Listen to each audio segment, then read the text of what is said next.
Bismillahirrahmanirrahim. Assalamualaikum warahmatullahi wabarakatuh. Pada kesempatan kali ini, kami dari kelompok 5 akan mempresentasikan tentang prinsip efisien pada mata kuliah perancangan dan pengembangan kurikulum. Topik 1, ruang kolaborasi. Kami kelompok 5 yang beranggotakan Cantika, Laila, saya sendiri, Mia, Awadonisa, dan juga Agustin. Langsung saja, untuk pembahasan yang pertama, saya serahkan kepada Teh Agustin. Silahkan Teh Agustin. Baik, terima kasih Teh Mia. Untuk topik ini yang akan kita bahas ialah mengenai prinsip dalam pengembangan kurikulum, lebih tepatnya topik prinsip efisien. Akan tetapi sebelum masuk ke topik prinsip efisien, kita akan membahas dulu apa itu kurikulum berdasarkan Undang-Undang Nomor 20 Tahun 2003 tentang Sistem Pendidikan Nasional. Jadi, kurikulum adalah seperangkat rencana dan pengaturan mengenai tujuan, isi, dan bahan pelajaran, serta cara yang digunakan sebagai pedoman penyelenggaraan kegiatan pembelajaran untuk mencapai tujuan pendidikan tertentu. Nah, biasanya pengembangan suatu kurikulum itu hendaknya memperhatikan prinsip-prinsip pengembangan kurikulum yang berlaku. Prinsip pengembangan kurikulum ini terdapat 5, salah satunya adalah prinsip efisien. Lanjut. Nah, 5 prinsip pengembangan kurikulum yang tadi ialah yang pertama prinsip relevansi, prinsip fleksibilitas, kemudian prinsip berkelanjutan, prinsip efektif, dan yang terakhir akan kita bahas yaitu tentang prinsip efisien. Next. Nah, adapun pokok pembahasan yang akan dibahas. Yang pertama yaitu mengenai konsep dasar apa itu prinsip efisiensi sendiri. Yang kedua ialah berkaitan dengan implementasi prinsip efisiensi. Selanjutnya akan dibahas oleh rekan saya. Baik, terima kasih atas pemaparannya, Kak Agustin. Untuk selanjutnya, saya serahkan kepada Laila. Baik, terima kasih kepada moderator. Untuk yang selanjutnya, di sini kita akan membahas mengenai pengertian dari prinsip efisien. Jadi, prinsip efisien ini adalah konsep yang bertujuan untuk memastikan bahwa dalam pengembangan kurikulum, waktu, biaya, dan juga sumber daya lainnya itu dimanfaatkan dengan optimal, cermat, dan tepat. Adapun tujuannya adalah mencapai upaya tujuan pembelajaran yang ditetapkan oleh sekolah. Nah, dalam hal ini sudah sangat jelas bahwa efisiensi ini adalah salah satu prinsip yang perlu diperhatikan dalam mengembangkan suatu kurikulum, sehingga apa yang telah direncanakan sesuai dengan tujuan yang ingin dicapai. Jadi, prinsip efisiensi ini diartikan sebagai suatu program atau pengusahaan agar pengembangan kurikulum itu dapat dilaksanakan dengan memberdayakan waktu, tenaga, biaya, dan juga sumber-sumber lain yang dapat dioptimalkan dengan cara cermat dan juga sesuai kebutuhan. Tetapi dalam hal ini tanpa adanya gangguan terhadap pencapaian proses tujuan itu sendiri. Nah, arti dari efisiensi ini biasanya terkait dengan hal-hal yang murah, praktis, dan juga efektif. Namun, murah di sini bukan berarti hal-hal yang murahan, tetapi arti murah di sini adalah pada saat proses pengembangan itu biasanya akan dipikirkan dari segi pembiayaan tenaga, seperti dalam mengembangkan kurikulum, kita bisa memperhitungkan biaya, fasilitas, dan juga yang lainnya, sehingga pada saat implementasinya itu tidak akan keluar dari jalur yang sudah kita tentukan, seperti itu. Adapun untuk yang selanjutnya, di sini ada faktor yang menunjang efisiensi dalam pembelajaran. Di sini faktornya itu terbagi menjadi 2. Yang pertama itu faktor internal dan yang kedua itu faktor eksternal. Nah, faktor internal ini berkaitan dengan fisiologi dan juga psikologi peserta didik. Adapun untuk faktor eksternal di sini berkaitan dengan lingkungan, sarana prasarana, dan juga materi pembelajaran. Untuk yang selanjutnya, di sini ada implementasi prinsip efisiensi dalam pembelajaran. Nah, di sini kita membagi menjadi 4. Yang pertama itu penyederhanaan materi dengan mengambil materi yang esensial pembelajaran untuk mengefisiensikan waktu. Nah, di mana dalam kurikulum Merdeka, guru itu dapat menyederhanakan materi pembelajaran dengan memilih materi-materi yang esensial untuk diajarkan. Nah, ini telah menerapkan prinsip efisiensi dalam hal waktu belajar. Dan untuk yang kedua, pemanfaatan bahan dan fasilitas sekitar sebagai media pembelajaran untuk mengefisiensikan biaya. Nah, ini telah menerapkan prinsip efisien dalam hal pembiayaan. Untuk yang ketiga, yaitu pembagian tugas secara berkelompok untuk mengefisiensikan tenaga. Nah, dengan pembagian tugas secara berkelompok ini telah menerapkan prinsip efisien dalam hal tenaga yang akan dikeluarkan dalam proses pembelajaran. Dan untuk yang keempat, yaitu pemanfaatan teknologi seperti platform online dan juga proyektor. Nah, dengan memanfaatkan bantuan teknologi, di sini kita bisa mengefisiensikan waktu dan juga tenaga yang dikeluarkan dalam proses pembelajaran. Seperti itu. Mungkin itu saja yang bisa saya sampaikan. Mohon maaf atas segala kekurangan. Untuk yang selanjutnya, saya kembalikan kepada moderator. Baik, terima kasih atas penyampaiannya. Laila, selanjutnya saya serahkan kepada Cantika.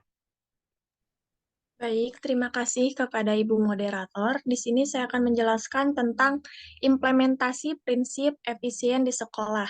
Terjadi dibagi menjadi 3 bagian, yaitu ada pengembangan program, yang kedua ada pelaksanaan pembelajaran, dan yang ketiga ada evaluasi. Yang pertama, pengembangan program, contohnya itu sendiri adalah rancangan program tahunan yang sudah dilaksanakan atau direncanakan sebelum pada awal tahun pembelajaran, baik program semester awal maupun semester akhir. Yang kedua ada pelaksanaan pembelajaran, melibatkan penyampaian materi yang difokuskan pada tujuan yang ingin dicapai pada saat pembelajaran nantinya. Lalu yang terakhir ada evaluasi, dilakukan sepanjang pelaksanaan kurikulum, baik dalam skala tahunan, semester, maupun harian dengan program yang telah dirancang. Next slide.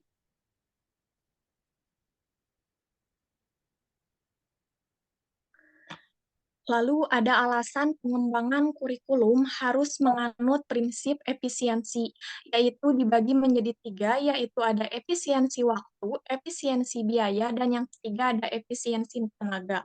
Maksud dari efisiensi waktu itu sendiri, yaitu waktu yang tersedia bagi siswa belajar di sekolah itu terbatas, harus dimanfaatkan secara tepat dengan mata pelajaran dan bahan pembelajaran yang diperlukan.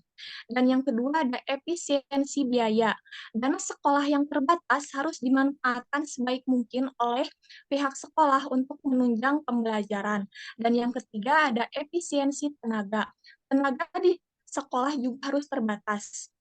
Maksudnya baik dalam jumlah maupun dalam mutunya hendaknya didaya gunakan secara efisien untuk melaksanakan proses pembelajaran dalam menunjang program sekolah.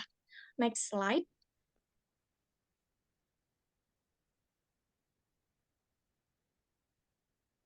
Lalu ada implementasi rumusan prinsip efisien kurikulum di salah satu sekolah, yaitu yang pertama ada efisiensi waktu. Di sini saya mengambil implementasi dengan kelompok. Terdapat salah satu SD yang berada di dekat Tasikmalaya.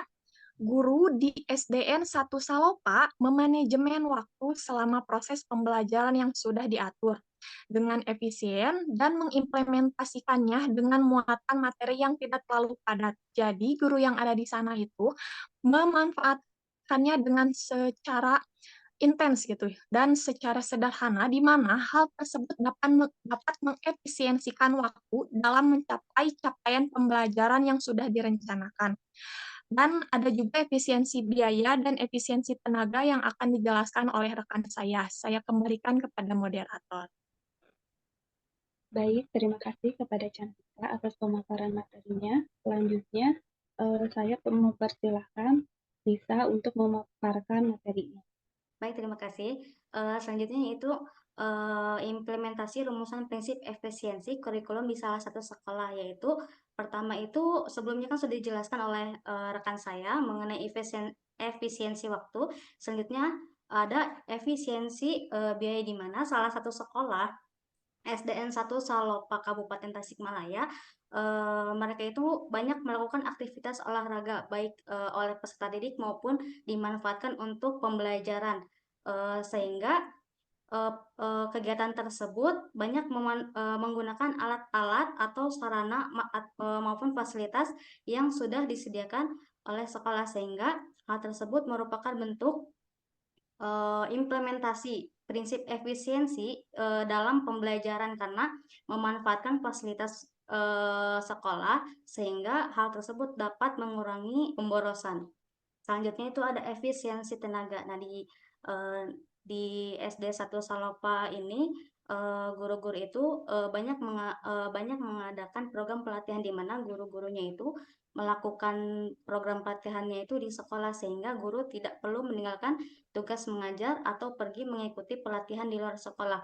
Untuk efisiensi tenaga ini bisa dikaitkan dengan efisiensi waktu dan biaya karena apabila dilihat dari waktu, karena pelaksanaan pelatihannya dilakukan di sekolah, sehingga waktu yang dibutuhkan itu tidak terlalu banyak dan juga berkaitan dengan biaya, tidak ada biaya yang perlu dikeluarkan untuk melakukan pelatihan karena pelatihan-pelatihan yang diadakan oleh guru itu dilaksanakan di sekolah mereka sendiri. Selanjutnya itu ada prinsip efisiensi terhadap relevansi kurikulum. Untuk prinsip efisiensi dalam relevansi kurikulum ialah memaksimalkan pelaksanaan kurikulum dalam mencapai tujuan pembelajaran yang ditetapkan sebagaimana dalam kurikulum yang sudah ditetapkan oleh pemerintah. Melalui prinsip efisiensi ini, program pembelajaran maupun kurikulum secara keseluruhan pada setiap instansi atau lembaga dapat dirancang dengan dilaksanakan semaksimal mungkin waktunya, baik waktu, tenaga, dan biaya sehingga sesuai dengan tujuan yang ingin dicapai dan juga sesuai dengan efisiensi prinsip pengembangan kurikulum. Itu saja yang saya sampaikan. Selanjutnya saya lanjutkan kepada moderator. Baik, terima kasih Tanisa atas pemaparan materinya. Selanjutnya ada kesimpulan. Prinsip efisien bertujuan memaksimalkan semua sumber daya dalam penerapan kurikulum, baik dari efisiensi waktu, tenaga, serta biaya. Dengan memperhatikan prinsip efisiensi, sekolah dapat menentukan jangka waktu suatu program, perihal yang diperlukan maupun hal yang bersangkutan dengan biaya.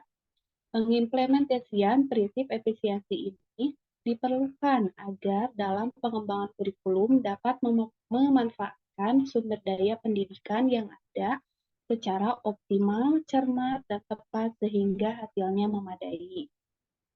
Mungkin itu yang dapat kami sampaikan dari kelompok 5. Terima kasih dan mohon maaf apabila ada banyak kekurangan. Wassalamualaikum warahmatullahi wabarakatuh. Waalaikumsalam Waalaikumsalam warahmatullahi wabarakatuh. wabarakatuh.